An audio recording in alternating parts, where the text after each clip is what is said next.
లోపల ఏం జరిగినా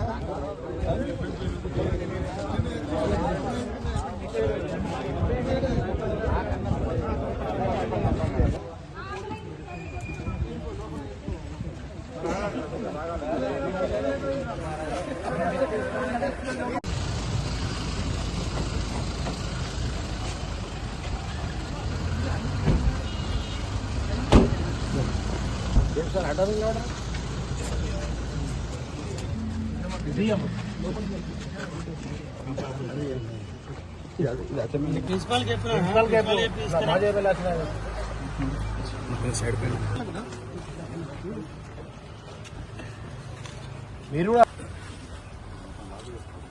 పిల్లలు పాపం ఆసుపత్రి పాలయ్యారు. 42 మంది సూసైడ్ చేసుకొని చచ్చిపోయారు. బోర్డులు కడుతున్నారు. కలెక్టర్లు అయ్యారు, డాక్టర్లు అయ్యారు, ఇంజనీర్లు ఇప్పుడు దాంట్లో ఏమన్నా మేము ఎక్స్ప్రెస్ వాళ్ళకి కూడా భయం ఉంటుంది కదా. అది అధికారులు లోపల చేయాలి.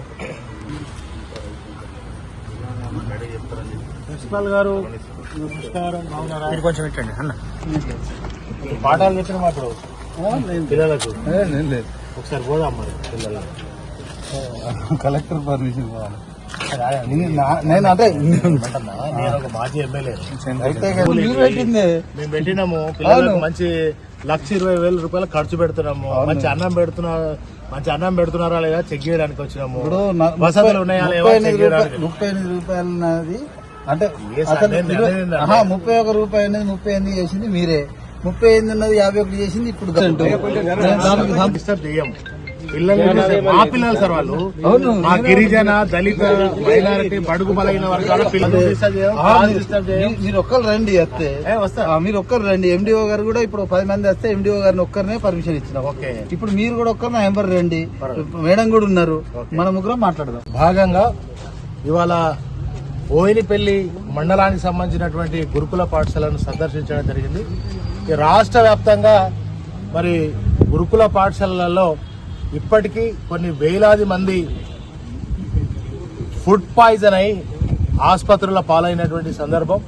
అదేవిధంగా ఇదే గురుకుల పాఠశాల చదువుతున్నటువంటి విద్యార్థులు 42 మంది ఇవాళ ఆత్మహత్యలు చేసుకున్నటువంటి సందర్భంగా నిజంగా మరి కాంగ్రెస్ ప్రభుత్వంలో ఆనాడు 180 నుంచి 200 గురుకుల పాఠశాలలు ఉంటే కేసీఆర్ గారు ముఖ్యమంత్రి అయిన తర్వాత దళిత, గిరిజన, బడుగు బలహీన, మైనారిటీ వాళ్ళందరూ కూడా మరి వాళ్ళ జీవితాలు బాగుపడాలంటే ఒక్క చదువుతో మాత్రమే అని చెప్పి సుమారుగా 1029 గురుకుల పాఠశాలలు ఈ తెలంగాణ రాష్ట్రంలో పెట్టి మరి ఒక్కో విద్యార్థి మీద 1,20,000 రూపాయలు ఖర్చు పెట్టి నాణ్యమైనటువంటి పౌష్టికాహారాన్ని అందించి ఇవాళ దేశానికే మరి ఇవాళ తెలంగాణ పిల్లలు తలమానికంగా ఉండే విధంగా ఎవరెస్ట్ మలావత్పూర్ణ అనేటువంటి అమ్మాయి ఎవరెస్ట్ శిఖరం ఎక్కడంతో పాటుగా మరి అనేక మంది వేలాది మంది పైలట్లుగా, అదేవిధంగా ఐఏఎస్లుగా, ఐపీఎస్లుగా, ప్రొఫెసర్స్గా, ఇంజనీర్లుగా, డాక్టర్లుగా మరి ఆ గత 10 ఏళ్లలో తీర్చిదిద్దితే 11 నెలల కాంగ్రెస్ పాలనలో ఇవాళ వీళ్ళ విద్యార్థుల జీవితాలు చిన్నాభిన్నం అయిపోయి ఇక పురుగులన్నం. మరి నాడేమో పౌష్టికాహారం కేసీఆర్ గారి నేతృత్వంలో పౌష్టికాహారం ఉంటే ఈ రోజు కాంగ్రెస్ 11 నెలల పాలనలో పురుగులన్నం పెడుతున్నటువంటి మరి పరిస్థితి కాంగ్రెస్. మార్పు అంటే పురుగుల అన్నం పెట్టడమేనా మార్పు? అదేవిధంగా పిల్లలు ఆత్మహత్య చేసుకునే స్థాయికి తీసుకురావడమేనా మార్పు? అదేవిధంగా పిల్లలు గురుకుల పాఠశాలలో గతంలో గురుకుల పాఠశాల సీటు కావాలంటే ఎమ్మెల్యేలు, మంత్రుల పైరేవులు ఉండేటి. ఓ లెటర్ ఇచ్చుకొని సీటు ఇందులో రావాలని కోరుకునేవాళ్ళు. కానీ ఇవాళ గురుకుల పాఠశాల తిరిగి ఇళ్లలో పోయి మళ్ళీ ఎక్కడో చదువుకునేటువంటి పరిస్థితిని ఇలా కాంగ్రెస్ ప్రభుత్వం కల్పిస్తున్నది. అంతేకాకుండా ఈ విధంగా మరి గురుకుల పాఠశాల ఆత్మహత్యలు జరుగుతున్నాయి.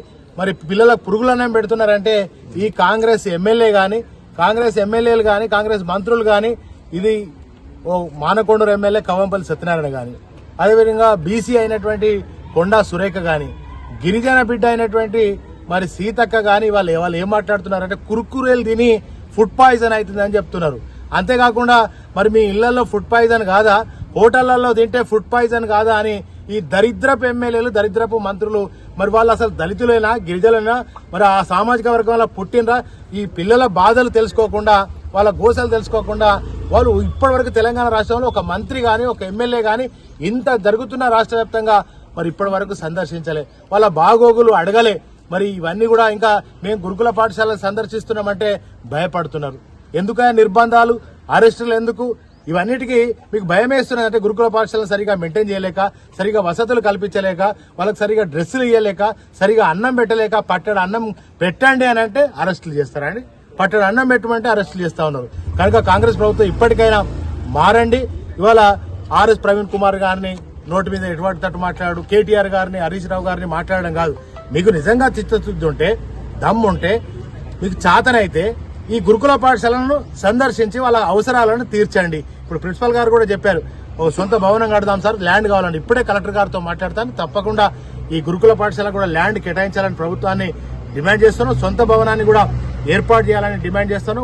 పిల్లలకు చాలా అసౌకర్యాలు ఉన్నాయి, ఇబ్బందులు ఉన్నాయి, వాటిని అన్నింటినీ కూడా తొలగించాలి. కలెక్టర్ గారు కూడా మరి వెంటనే ఈ యొక్క గురుకుల పాఠశాలను కూడా సందర్శించాలని కలెక్టర్ గారికి విజ్ఞప్తి చేస్తా ఉన్నాం. మరి బోర్డులు పెడుతున్నారు, ఇందులోకి ఎవరు రావద్దు, పర్మిషన్లు లేవు అని బోర్డులు ఎందుకు పెడుతున్నారు? ఎవరైనా గురుకుల పాఠశాలకు రావాలి, ఆ మంచి ఏందో చెడు ఏందో తెలుసుకునేటట్టుగా ఉండాలి. కానీ ఎందుకింత భయం కాంగ్రెస్ ప్రభుత్వానికి? గురుకుల పాఠశాల విద్యార్థుల దగ్గరికి ఎవరిని రానియకుండా అరెస్టులు చేసేటువంటి పరిస్థితి ఎందుకు వస్తుంది అంటే మీరు తప్పులు చేస్తా ఉన్నారు. పిల్లలకు సరైన భోజనం పెడతలేరు, సరైన విద్యను అందిస్తలేరు, పిల్లలు ఆసుపత్రుల పాలైనా కూడా వాళ్ళని పట్టించుకునేటువంటి పాపాన పోతలేరు. కనుక మరి ఇవాళ రేవంత్ రెడ్డి సర్కార్ను ఒకటే డిమాండ్ చేస్తా ఉన్నా, హెచ్చరిస్తా ఉన్నా, గురుకుల పాఠశాల చదివేటువంటి